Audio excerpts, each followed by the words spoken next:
Bismillahirrahmanirrahim. Assalamualaikum warahmatullahi wabarakatuh.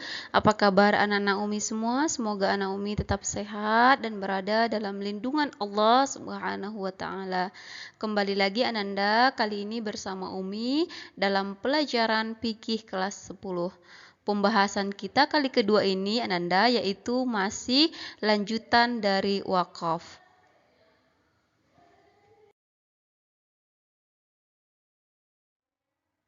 Kita mulai Ananda, poin yang pertama yaitu perbedaan syariat dan fikih. Kita lihat syariah dan fikih perbedaannya. Poin pertama bahwa syariah itu bersumber dari Al-Quran dan hadis, sedangkan fikih bersumber dari para ulama fikih.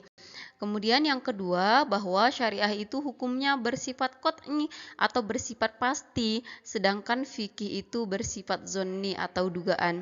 Kita lihat konteks yang ketiga yaitu hukum syariat hanya satu tetapi wajib ditaati oleh setiap orang, sedangkan fikih itu berbagai ragam cara pelaksanaannya. Kenapa? Karena memang ada beberapa mazhab dalam fikih. Kemudian yang terakhir yaitu tidak ada campur tangan manusia atau ulama dalam pembuatan hukum.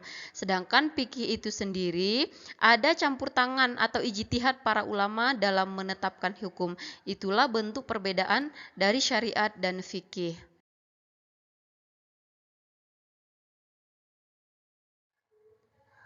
Kita lanjutkan Ananda, tujuan syariah. Tujuan syariah itu di sini ada 5 poin Umi jelaskan Ananda. Yang pertama yaitu memelihara agama atau disebut dengan hifz ad-din. Kemudian yang kedua yaitu memelihara jiwa atau disebut dengan hifz an-nafs. Sedangkan yang ketiga yaitu memelihara akal atau disebut dengan hifz al-aql. Kemudian yang keempat yaitu memelihara keturunan atau disebut dengan hifz an-nasab. Kemudian yang terakhir yaitu memelihara harta atau disebut dengan hifz al-mal. Itulah tujuan dari syariah. Oke, kita lanjutkan sumber hukum Islam.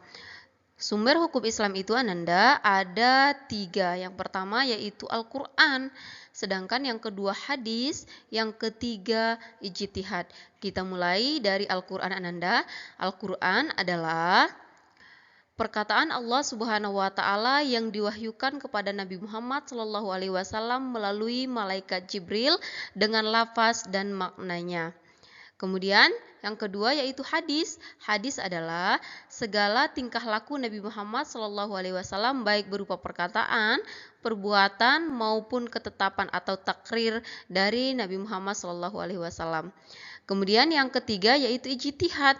Ijtihad itu adalah berusaha dengan sungguh-sungguh untuk memecahkan suatu masalah yang tidak ada ketetapannya, baik dalam Al-Quran maupun hadis dengan menggunakan akal pikiran yang sehat dan jernih. Ijtihad inilah yang biasanya dihasilkan oleh ilmu fikih.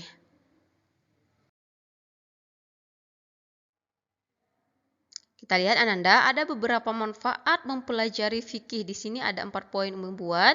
Yang pertama yaitu dapat meningkatkan pengertian tentang hukum Islam dan hal-hal yang berhubungan dengan objek pembahasan fikih. Sedangkan yang kedua yaitu dapat meningkatkan ibadah kepada Allah Subhanahu wa taala. Sedangkan yang ketiga yaitu dapat menyempurnakan amal ibadah, dan yang terakhir yaitu dapat menghindari perselisihan pemahaman tentang ibadah yang dilakukan. Inilah 4 poin manfaat mempelajari ilmu fikih.